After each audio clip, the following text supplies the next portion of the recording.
Hello and welcome to the ball drop experiment.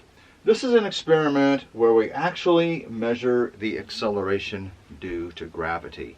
We use that so much, it's fortunate that we can do an experiment like this, which is relatively easy, and get a relatively accurate value for the acceleration due to gravity. Now, the acceleration due to gravity has been measured by other folks to a very high degree of accuracy. To three significant figures, it is 981 centimeters per second squared, or if converted to meters, it's 9.81 meters per second squared. Today, we're going to use centimeters per second squared. The experiment is very similar to the air track experiment, where a glider glides down an incline and we measure its acceleration. Except here, the acceleration is about 500 times larger. And that means we have to use an electronic timer in order to time the experiment. Let's take a minute out to take a look at the apparatus and see how the data was acquired.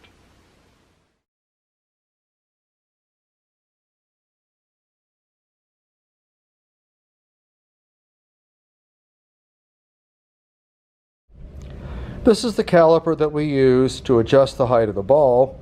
The left edge of the caliper is placed on top of the pad, and the height of the ball is adjusted so that the bottom of the ball just touches the right edge of the caliper that we see here. We can see that in this particular case it has been adjusted for 25.0 centimeters.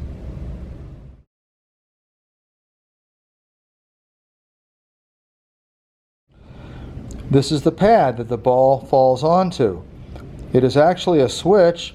If I grab it here and turn it sideways, we can see that there is a metal plate on the right which touches the brass bottom on the left, and when the ball comes down and strikes the plate, it actuates a switch which shuts off the timer.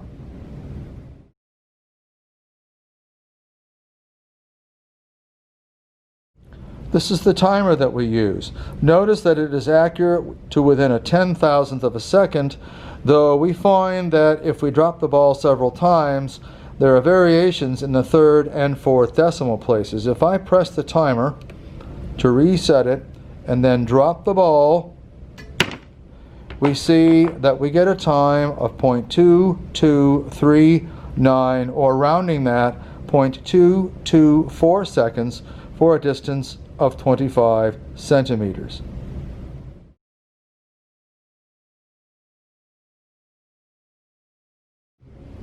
Here we see the top of the apparatus. The ball completes a circuit between the metal plate on the outside and a brass plug on the back, holding off the timer. When the lock screw is turned, releasing the ball, the timer begins, and when the ball strikes the plate on the bottom, the timer stops. In this case, we can see that the timer has read 0.2226 seconds for a drop distance of 25 centimeters. If we zoom out, we can see the entire apparatus now.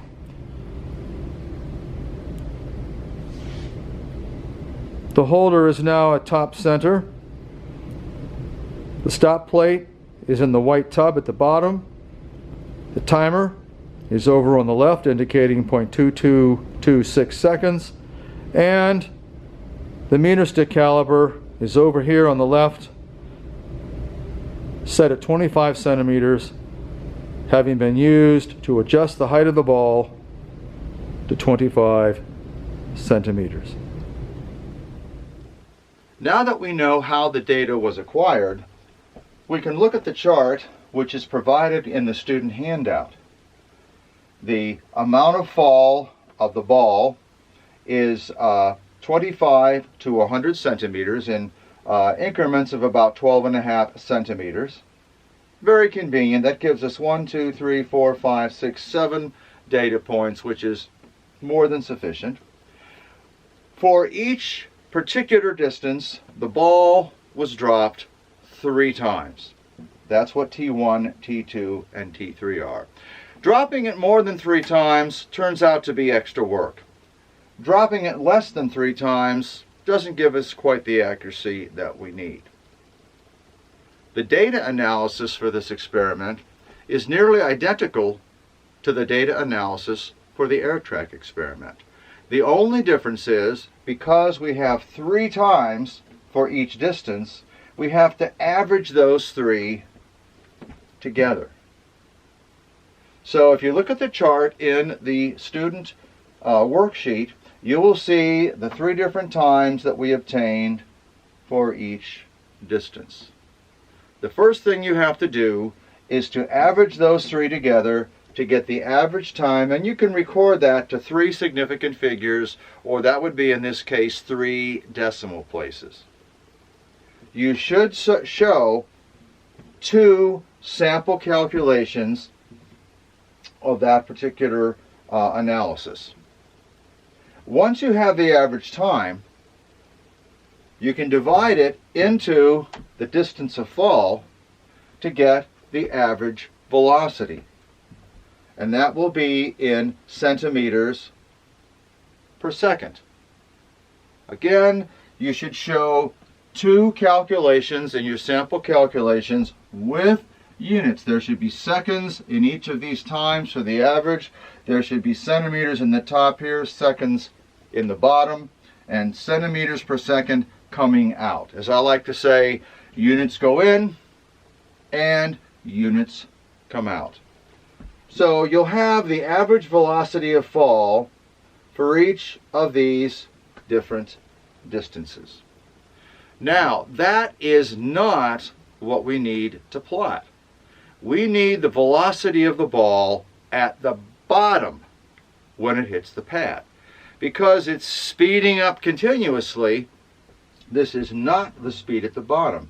However, because the acceleration is constant, and you're going to prove that, by the way, for constant acceleration, the average velocity is the initial velocity plus the final velocity divided by 2. Since the ball is dropped from rest and it's 0, we get that the final velocity up here is twice the average velocity. The final velocity is twice the average velocity. Now, also because the acceleration is constant, the velocity is v initial plus at, but v initial is 0, and so we get that the velocity is the acceleration times the time, but in this case the acceleration is being caused by gravity, and so we get that v is equal to gt. This is the equation of a straight line with a 0 intercept and a slope of g. So if we plot the final velocity in this column versus the time, the slope of that will be the experimental value of the acceleration due to gravity. So once again, we average the 3 times to get the average time. Show a couple sample calculations of that. We take the distance of drop and divide it by the average time, and that gives us the average velocity. And then we double the average velocity, showing again a couple of those calculations to get the final column here, which is the final velocity. And then we make a graph of the final velocity versus the average time over here, and the slope of that graph, once we get it,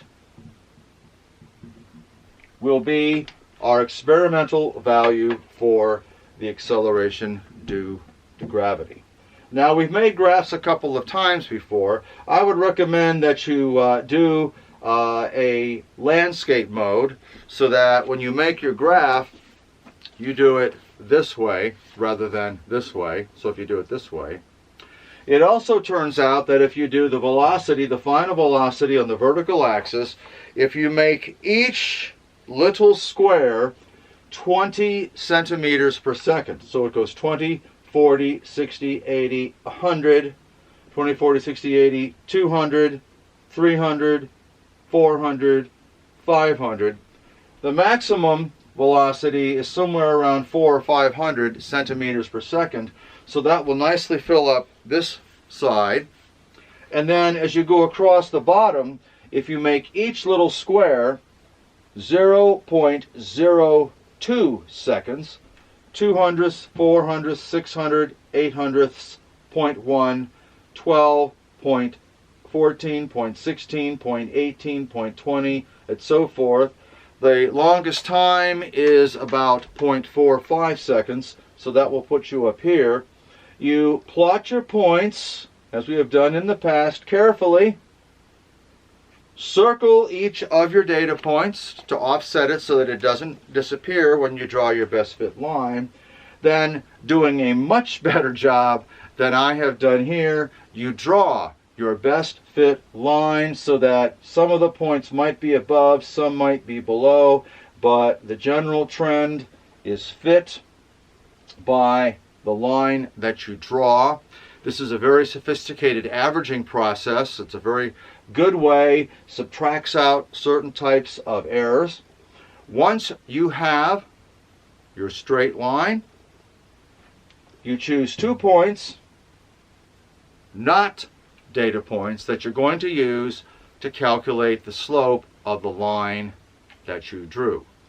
You can always choose your points so that at least one of the coordinates can be read exactly. That means it can lie on a horizontal or a vertical grid line.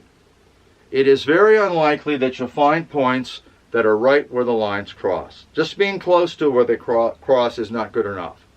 You can always choose 1 point, one of each of these coordinates, so that it's right on a vertical or horizontal line. The other one can be chosen so that you can do a good job of estimating the other coordinates. So you find one where it's right on a horizontal line and maybe halfway between 2 of the marks on the vertical lines. That makes it easy to read that coordinate. You read the coordinates of your slope points. I don't have the actual things here. I've just got T right, T left, and V left. But here you put actual values and they have units in them. This is so many seconds and so many centimeters per second, so many seconds, so many centimeters per second. You do not have to label your data points. It's the slope points that I want labeled. Once you have your 2 slope points, and this is where the mistakes are made, reading these coordinates, you subtract the vertical coordinates, and that gives you the rise of your graph. Show this on your student worksheet where you have the sample calculations. Don't do this on the graph paper, do it in the sample calculations. Likewise, the difference in the time values is the run of the graph. This will have units of seconds. The rise will have units of centimeters per second. The slope, as I mentioned, is the acceleration due to gravity, and that will have units of centimeters per second divided by seconds is centimeters per second squared, and that is your experimentally determined value of the acceleration due to gravity.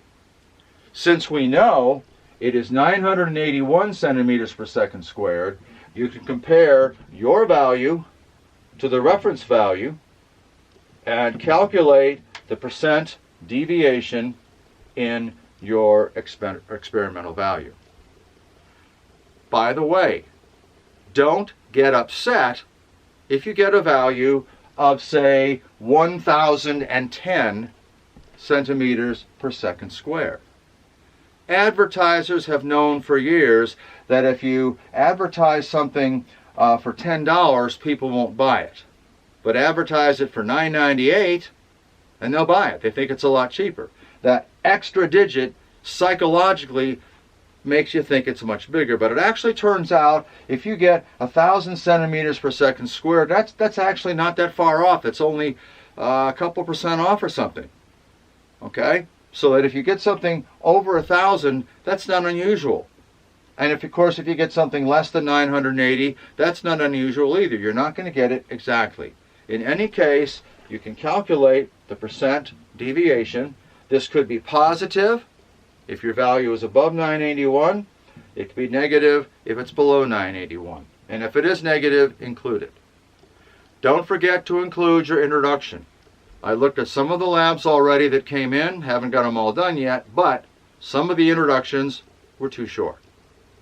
Be sure to show all of your sample calculations. I want to know how you get from one column to the next and so forth in your chart. Do a good job on your graph. These should be properly labeled. There should be what the scale stands for. The unit should be on there. There should be a title to the graph. You don't have to have this sort of thing. This doesn't have to be there, and that doesn't have to be there. Your data points, your best fit line, your slope points marked with an X, the coordinates of your slope points, and so on and so forth. Then you have a conclusion. One thing we can ask is the acceleration due to gravity actually constant? Well, there is a feature of the graph that will indicate that it's constant acceleration. You have to figure out what that is. What is it about the graph that shows that it's constant acceleration? Did that feature occur? And of course, what was the actual value? And if this wasn't exactly the same, why isn't it exactly the same? Where could error, for instance, creep in? I hope you have fun doing this. This lab will be due next Monday or next Wednesday, depending on which day that week you come in. Okay, take care and have fun.